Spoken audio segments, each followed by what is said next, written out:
Welcome to the India Fintech Diaries, the only podcast focused exclusively on the Indian fintech market. I'm Elroy. And I'm Hemant. In each episode, we dive into the latest trends, ideas, innovations, business models, and personalities that are shaping India's fintech landscape. We also invite amazing guests who are innovators and industry players that are driving the change that is helping make financial services more modern, innovative, and inclusive in India. Come join us as we explore the changing landscape of fintech in India. Hi everyone and welcome back to India Fintech Diaries. I am Hemant and I'm joined by my co-host Elroy. How are you doing, Elroy? I'm doing great, Hemant. 2022 has been treating me very well so far. Continuing in our series that focuses on fintech firms that are looking to reinvent how Indians save and invest. Today we focus on platforms that are making alternative asset category investments more accessible in India. To talk more about this topic, we are joined today by Nikhil Aggarwal, founder and CEO of Grip. Welcome to India Fintech Diaries, Nikhil. Thanks so much, Elroy and Hemant, for having me. Nikhil, tell us a little about yourself and your journey to founding Grip. Sure. So I started my career out of a B school in 2009, out of FMS Delhi. As a management trainee, started my career with HSBC Bank, doing consumer mortgage banking, which is to look at home loans as a strategy division and think about everything from credit to pricing, incentive structures, and customer retention. As I like to say, I started my career exactly one global crisis before, which was in 2009. And with the career at HSBC, was looking at rebuilding the mortgage book that they had closed down in the financial crisis. About 8 months later, I got a chance to move to Morgan Stanley's investment banking team, and I ended up spending 6 years there doing M&A and IPOs for real estate, auto, and tech sectors. Given this was 2010, 2011, a lot of the unicorns of today were very early in their journey when I was at Morgan Stanley, and I got a chance to advise some of these founders on strategy, on fundraising, on M&A, and had an incredibly great learning curve in my own journey as a professional to learn from some of these guys. 6 years down the road, I chose to leave my career at MS and start my first startup, a company called Chalo. Chalo, as some of you may know, is today one of India's largest mobility startups and India's largest private operator of city buses. In a very brief manner, Chalo enables people to have a better journey when they take city buses, both from a discoverability and ticketing perspective, and solves close to 50 million rides every month. In 2019, I moved out of my role at Chalo and took up a policy-making role with the World Bank, focused once again on public transportation and electric vehicles. It was a great opportunity to see the same problem statement of transportation, but from a very different lens and very different source of capital and very different angle to solve it. And I really enjoyed the journey that I spent with World Bank for about the 6-7 months that I was there. Was very hungry to start up again and build again. I think once a founder, always a founder. And in June 2020, I co-founded Grip, which is a alternative investment platform for Indians. Awesome. Nikhil, I must say that what you just explained makes us jealous because 2009 MBA actually puts you in the same age category as us and you have already done so much with your life. So absolutely interesting journey. Good to know. So Nikhil, moving on to the topic of the day, we have seen that the Indian traditional investor normally knows equity and mutual funds. And other than that, the old favorite of our fathers, gold and fixed deposits. But Nikhil, both in India and globally, investors are increasingly discovering the alternate asset categories. And a study by CAIA Association indicates that this alternate investment contributes about 13 trillion or 12% of the global investable market, and it is growing at about 18 to 24% currently. So, but here in India, this investment category is still at a very early stage. What do you think can be done to catalyze this particular category, and what's your thesis on it? I think alternative investments globally and in India will probably emerge as the fastest growing investment option. There are some things that have, before we get into what can catalyze it further, I think there are two industry trends in my view that have happened that have made this opportunity or created this opportunity in the last few years. The first one is that more and more companies are staying private longer. Okay? Right. If you think about our parents' generation, a lot of, and we've heard this so many times, that people invested in Reliance Industries when it went public in the 1970s, 1980s, and made tremendous amount of wealth because they just rode the stock market wave. But the Reliance Industries equivalent today, which is a Paytm or a Nykaa or a Zomato, are going public at tens of billions of dollars. For you as a public market investor to create wealth out of those opportunities, you need to believe that they will cross $100 billion in market cap, right? Now, I'm not saying it's not possible, but the probability starts changing. So, because companies are staying private longer and there's private capital to support their growth, the opportunity for public market investors has completely gone away. Something similar has happened in real estate, where real estate prices have increased so much, and our parents' generation made tremendous wealth from real estate. But those opportunities exist, but not as easily, definitely not in our main cities, and are difficult to find. Right? Right. In that environment, there is a hunt for another wealth creation option. So that's the first industry tailwind that's happened. Second, India has gone, I think, structurally into a very different interest rate cycle. From what we used to see as typically being 8 to 9% fixed deposit rates, that's come down to 5 to 6%. And while they will inch up in the medium term, but Yeah. I don't think economists believe that it will get to an 8 to 9% number. Right. Unfortunately, Right. because of supply side constraints, our inflation continues to exist at that same 5 to 6% number. So interest rates have come down, inflation hasn't come down. Okay. And hence your real returns have almost completely vanished. Okay. And this is the second major trend that has happened. And all of this is played out in the last couple of years. So these two industry trends are pushing investors in India and globally. And the interest rate inflation equation is now also true in the US, where inflation is higher than the interest rates, right? So I think this is pushing people globally to think about alternative investments as a higher return option to build a more diversified, healthy revenue earning portfolio. From catalyzing this further, I see two big things that need to happen. One is that regulations need to create products out of this. Okay, need to be an enabler to this. In India and in most markets, unfortunately, regulations say that if you are wealthy today, you have the right to do alternative investment. Okay, the criteria for alternative investment is only your wealth today. It is not your acumen. It is not your interest. It is not the research you do. That Right. doesn't matter, right? And I think regulations need to change to create a definition of a qualified investor, which is more than just wealth. And this will allow regulatory environment, product creation, and the mainstreaming of alternatives to really happen. Number two is, given the different nature of it, there has to be tons of education. We see this business as a category creation business, and we have to provide much more education to people to explain to them the risks, the returns, the kind of instruments that they're getting into, even taxation that they're getting into, so for them to make a qualified judgment. I think the next few years need to see these two things happen for this to be, go from 12% of global invested capital to maybe 20% of global invested capital. And Nikhil, I think it's very perceptive. And why we also were excited about this episode is that our peers, and we have discussion with them, are now more financially literate than our earlier generation. They have more disposable income than our earlier generation. But the deflation that I spoke about, they're well aware that their money is not going to grow through the traditional channels, and have got so many peers coming to me and asking about companies like Grip and trying to understand, one, is it safe? Two, is it in the right legal boundaries? Will it work? And how does it work? So I think that's very perceptive. And absolutely the right time to really get into this. What also excites me, Nikhil, is that I saw that Grip was born during the pandemic, and the space that you operate in, and you rightly said, it's a category creation, right? You have to really train and make people understand what this product category and how it works. So how did you manage both the challenge of building such a company and then also building that trust with the consumers?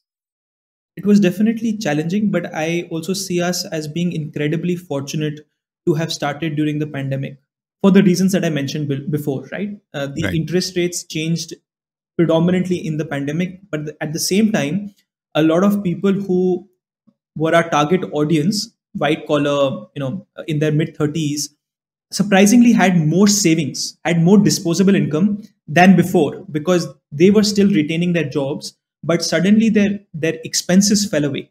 Okay, there was no travel, Yeah. there was no going out, and as a result, there was a lot more time and interest to put money into investment options. So, along with even the stock market, there were many more demat accounts created and there were many more mutual fund accounts created. We rode that wave and got a great, great time to build out that part of the business.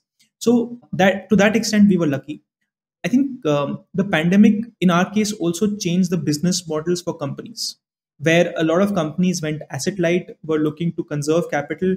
And when we started our first product, which was lease financing, it provided an enabler for more companies to seek capital from us and hence create these investment options.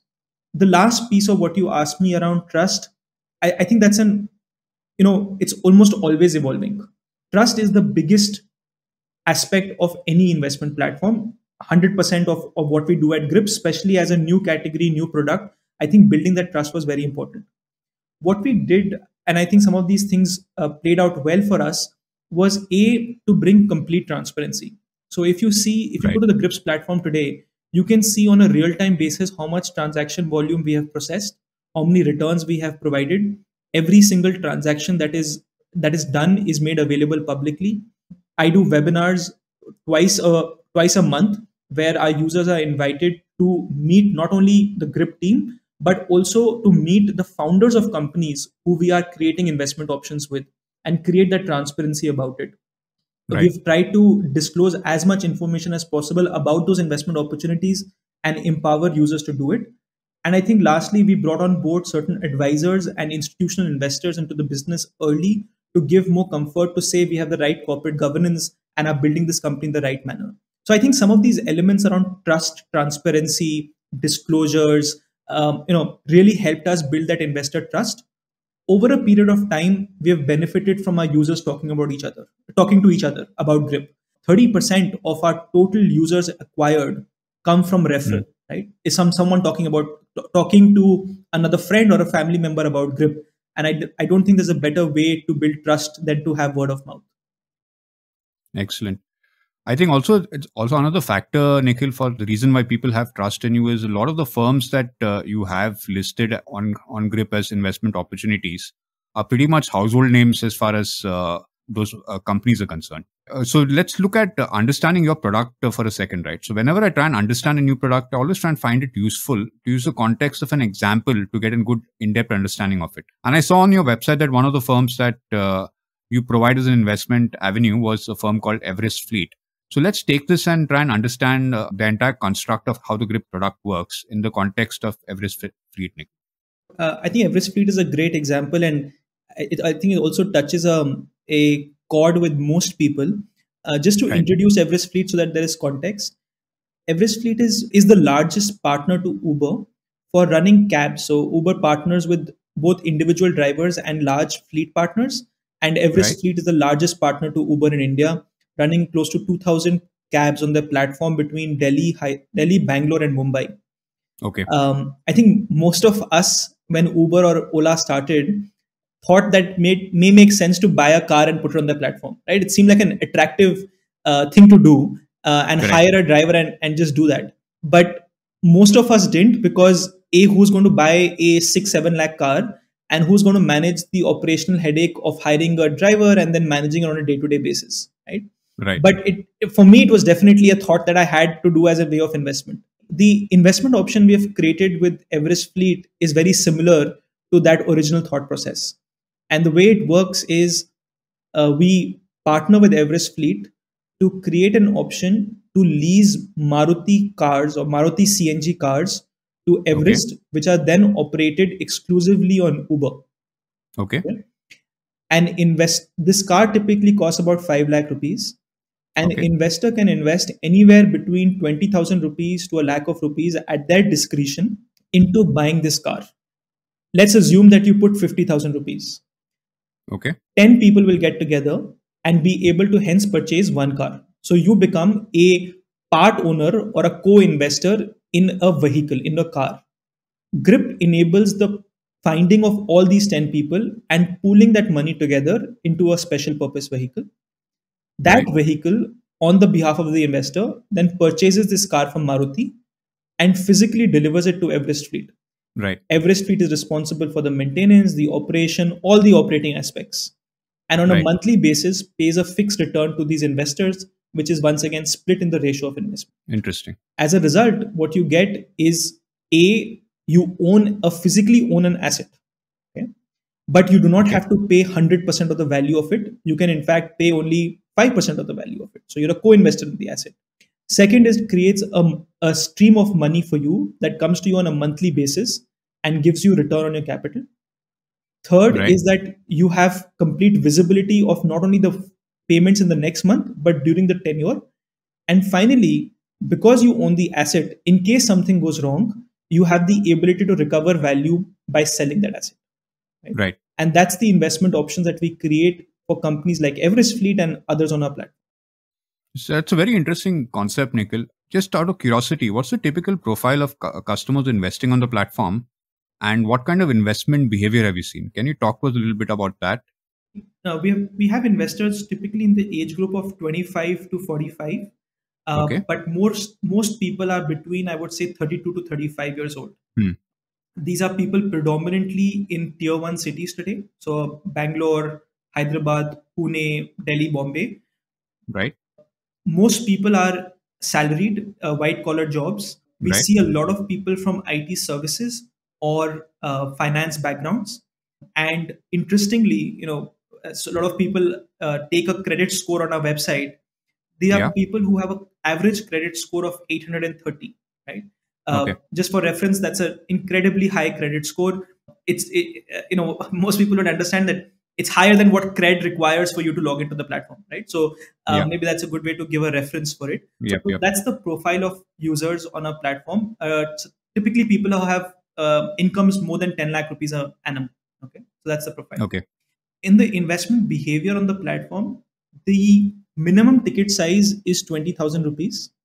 Interestingly, the starting average we see is about 75,000 rupees. Okay. So about 3.5 times the minimum. Within 30 days or 35 days, 40% people come and make their second investment. Okay. So basically, as soon as you see your first return and you feel confident that this is working, a lot of people come back to make their second investment. In about 12 months, most people have made at least 3 investments on the platform. Okay. So they keep repeating very frequently. We have a lot of people who invest every month, almost like a SIP, right? So they take a percentage of their salary and invest it into a new deal. The average number of deals a person has invested on the platform is 3, right? So it's not just investing in one deal, but investing in multiple deals and creating a diversified portfolio, right? So diversify away from traditionals and then diversify within grip. So that's the broad behavior. Interesting. And if I wanted to say become an investor today, what's the typical process that I would need to follow there? It's an entirely digital process. You come on the website, you do a small OTP based registration, you do your KYC, which is Aadhaar and PAN card, bank verification, standard stuff, all digital. And then you have in front of you all the investment options open, right? Each one gives a description, tells you what the returns are, tells you who the partner is, what the asset is, outlines the risks, gives you a description of the business. Okay? If you like what you see, you can use our payment gateway to make a transaction via UPI, NEFT, RTGS, and sign the investment agreement, and you're done. Okay. Online, you have a portfolio management page which shows you the investments you've made, the expected return schedule, and then on a monthly basis, you get your returns back and you get a notification on email and WhatsApp. I think, Nikhil, you've also had a very excellent track record. I was going to the website and from the stats and the metrics posted there, it seems that Grip has been delivering almost an average of 21% returns, which is phenomenal for something that's almost like fixed income. But I think the question that was there in my mind then was, what about risk? I'm sure managing risk for such an unique proposition must be very different from managing risk, say, for example, in SME lending directly, right? So talk to us about how you approach risk and what has been the results so far on that front. Perfect. So I think risk is an incredibly important component, especially, as we start the journey and put some of these building blocks in place, getting the philosophy and the process right on risk was critical, right? And I think thanks to the kind of institutional investors we brought on in our pre-series A round, who run one of India's largest debt fund, and we were able to brainstorm with them on the process, but also some of the hires we have made which bring decades of experience on credit underwriting, has really helped us build a more robust risk management process. The first thing to understand about fixed income product risk is that there is no one mitigant. There is no one solution. Okay, there has to be multiple buffers that you create to protect against capital loss. Okay? Correct. And that's the approach we have taken. So the first step obviously is that how do you select the partner you're going to put up deal with, right? Yeah. Is this partner have one of our criteria, as for example, is that this partner must have an institutional investor, institutional VC on the cap table, which means that there is a professional sitting on the board of the company, making sure that the things are being done the right way.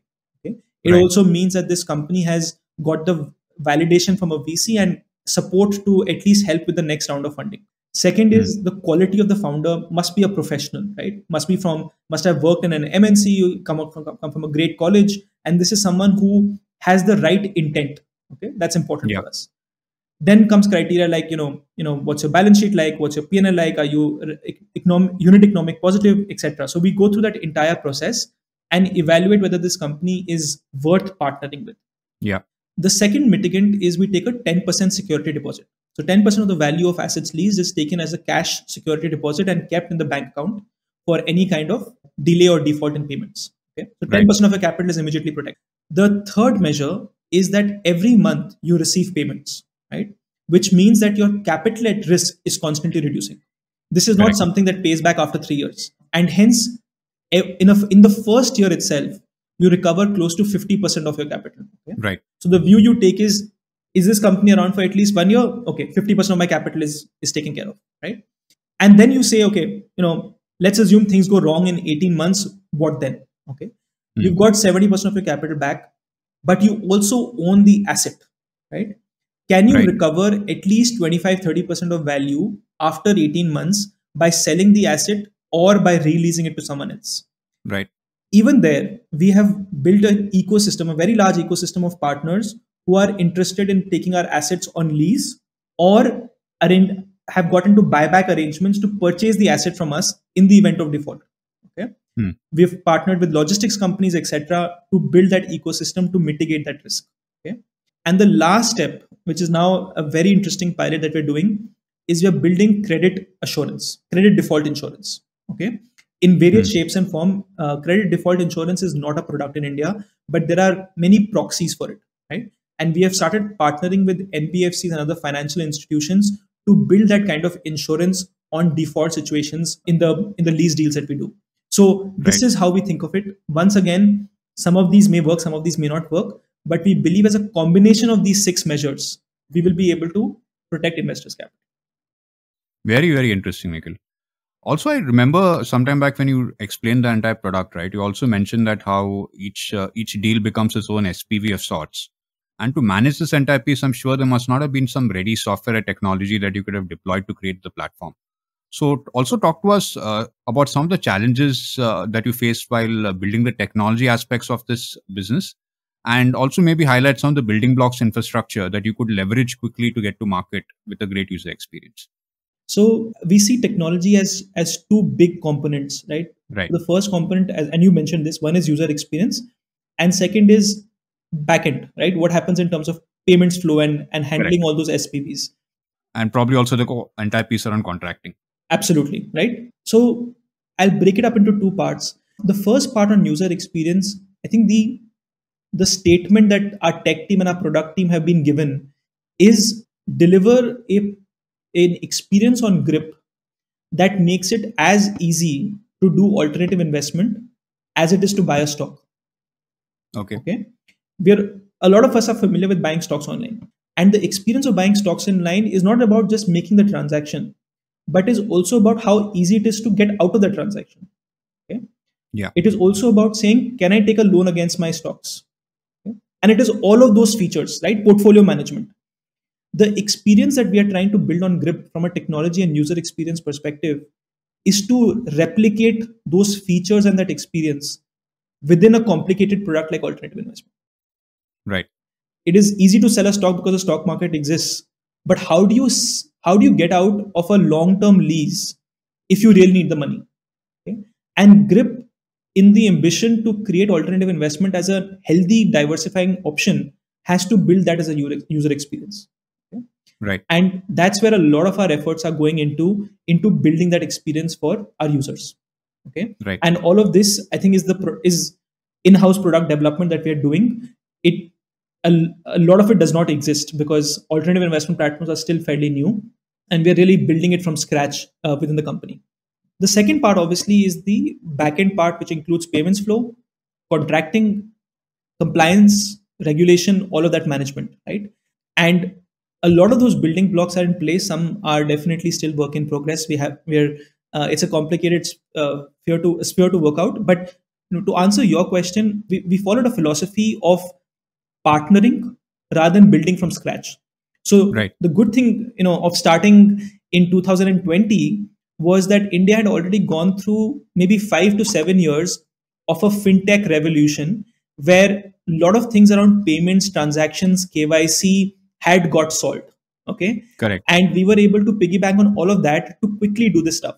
I think just, for in the interest of time, I think I'll talk about the bigger pieces. So Cash Free, for example, is our payments gateway partner. Okay. Right. And everything from an escrow to payments to returns to setting up e-Nash debit accounts, auto debit accounts has all been facilitated through Cash Free. And we're proud, excited to have the Cash Free founders actually being shareholders in Grip as well. So that huge ecosystem around payments was solved by partnering with Cash Free. At the same time, Yes Bank has been a very critical component. And I think Yes Bank, as compared to other banks, is far ahead in terms of digital adoption of products. And we've been able to leverage them and their ecosystem to sort of solve a lot of things once again around payments. At the same time, we've partnered with some company called DGO on the KYC and many other leaders of respective components to build that ecosystem on the back end and bring it all together. Got it. Absolutely fascinating, Nikhil, both the model and the way you have built it up. Nikhil, the kind of fractional investing in leases and inventory financing that we are talking about is absolutely novel to the Indian market. So can you help us understand that from legal and regulatory standpoint, how does it work? Because you spoke about SPV, I'm guessing it would be a LLP created per investment. So a lot of complications there. Help us understand and break it up. You're absolutely right. And, this was to your first question, having this change from a regulatory perspective is really important. If you, dial back about 5 years to P2P started Right. without a regulatory framework, but the real growth in that business saw once it became regulated, right? So Right. regulation is great for the sector, and very, very keen for more SEBI and RBI regulation to come around alternatives in general. Today, the way we are structured to be legally compliant is that both leasing and inventory are actually operational activities. Okay, they can be structured as financial products, but they're also operating activities. And an LLP can engage in an operating activity. Okay, so because the actions that we are undertaking, the products that we have are operating in nature, we are able to be compliant by using the LLP as an SPV. We've had to stay away from products which are purely financial in nature.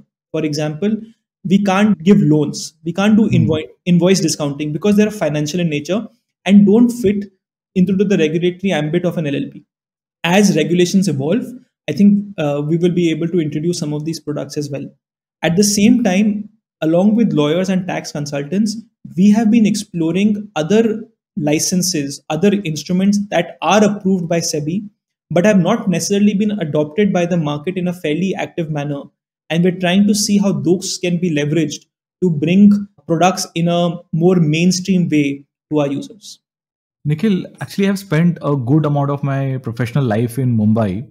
And like any person who stays in Mumbai, it's a dream to own a part of that property, whether it is commercial or retail. But it's mostly it is just a dream, right? Yeah. With the product that you have built, it seems like that can be converted to reality. But the second thing that will play in my mind is, if I do that, what is the implication it will have on my taxes? Whether the filing will become more complicated, my taxes will go up or down, what more will I have to do? Can you help us understand that segment as well? Yeah, sure. I think tax is a really important component. And in fact, one of the first features we developed on the platform was to enable tax filing. to happen in an easy way for our users. So when you think about this from an investment perspective, okay, you are obviously generating certain amount of returns or profit, and those will be taxed. Tax filing will get more complicated for sure, because you will need to do additional disclosures. You may need to have a different kind of form that you file, but it is going to be obviously value accretive, or creates value for you, because you are making returns and hence paying tax on it, or you're disclosing tax on it. Yeah. The way the LLP works, or the way the SPV works, is it gives returns to you on a post-tax basis. And hence, while you have an obligation with a GRIP investment to disclose it in your ITR, you do not need to pay any more tax because of the structure that we follow.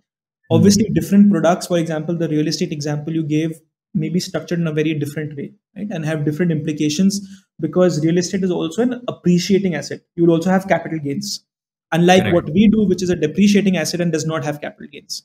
So there will always be a different component for different products, which is what makes alternative investment more complicated. And hence, building a dedicated platform that educates investors and provides all the required services around it is so critical. And as a consumer, it also allows me to dilute risk. For example, if I go my father's methodology, I basically can buy one house or two house or maybe one commercial property somewhere. But the risk is higher because it is constrained to a particular one geography. And that means if that geography does not grow in the future, my entire investment does not grow. With this, I think I can really diversify my investments across multiple asset classes, across multiple cities, which gives me a better chance of earning better revenues with a slightly lower risk compared to a single point of investment. You're absolutely right, and that's exactly how the users on our platform are looking at it, which is why they are investing, as I mentioned already, on an average on 3 different investment options. So portfolio, different people think about investing differently. Some of us may want to invest in gold. Some of us may want to invest in NFTs. Okay, your Right. investment product may be entirely different, and that's your choice. But the one thing that everyone agrees on is that diversification is good.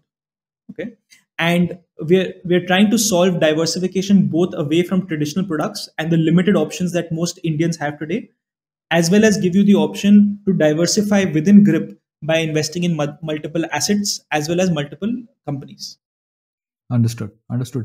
Nikhil, we have discussed in detail about what is. Let's discuss a bit about what is going to be. So, where do you see GRIP's journey going? What is it that you're most excited about for the next 2-3 years in terms of your organization, firm, but also in terms of the industry? Maybe the vision that we communicate to ourselves internally, or that we are excited about. Maybe I can just articulate that and then try to draw some specific tangible goals that we're looking in the next 2 to 3 years. Today, if I have to say the word fixed deposit to you, and I ask you where are you going to put your money in fixed deposit, the answer immediately in your mind is probably SBI or HDFC, right? Right. You feel good with that. True. Yeah. Yep. If I ask you how are you going to invest in a stock, you'll probably say Zerodha or Grow. Right? That's probably the answer for you. And some people may say ICICI Direct, right, with their bank's direct channel. But if I ask you where are you going to invest in alternatives, the answer is blank, right? There's nothing. There's no answer, because there is no brand that you're comfortable with that comes to your mind immediately. The answer is scattered. GRIP should be that answer. That's what we're building for. If anyone thinks about alternative investing in the future, they should think about GRIP as the go-to platform. That's what we're aspiring to do. Now, there are 3 large pillars to it that we see. One is to build, as I mentioned, a platform from a user experience that gives you as comfortable and as feature-rich an experience as buying a stock. Second is to create a portfolio of alternative investment options, starting with lease inventory, but adding on other products that give you the option to diversify, to pick the right tenure, returns, risk that appeals to you. And third is to always focus on curating the right opportunity and building the right risk coverage structure that can protect the returns of investors. Right? And that's how all the decision making in the company for the next 1 year, 2 year, 2 months is thought about to head in this direction. Excellent, Nikhil. We wish GRIP and you the very best on that journey going forward. Nikhil, if someone wanted to know more about GRIP, what's the best way to do that? Please come and visit our website. It's gripinvest.in. At the same time, you have the option at your discretion to request a call with your relationship manager. So everyone, when they land on the website, gets a welcome email along with the contact details of their relationship manager. You can contact them and have a conversation. You can also interact with our chat bot and get your questions answered. And you can write into us to make sure that we can give you more information for any queries you have. So all those ways are available. Interestingly, 90% of people who come to our website and invest don't feel the need to speak to someone. They feel that our website provides them ample information, either in the homepage or in the FAQs, that gives them the answers they require to go ahead and start their journey on Grip. But if you would like to speak to someone, that's available as an option as well. Excellent, Nikhil. Like any typical millennial, I hate maybe giving call to people. I will also maybe just visit the website and do a chat. We'll also include that in our show notes. Thanks a ton, Nikhil, for taking out time on today and speaking to us. No, thank you so much for this. Loved the conversation, and thank you for doing this as something that you're doing for the industry. I think it's much needed to create that education about some of the new things that are happening in fintech. Great speaking with both of you. Awesome. That's it from India Fintech Diaries for this week. Do log on to our website, indiafintechdiaries.com, for exclusive content. Until next time, stay safe.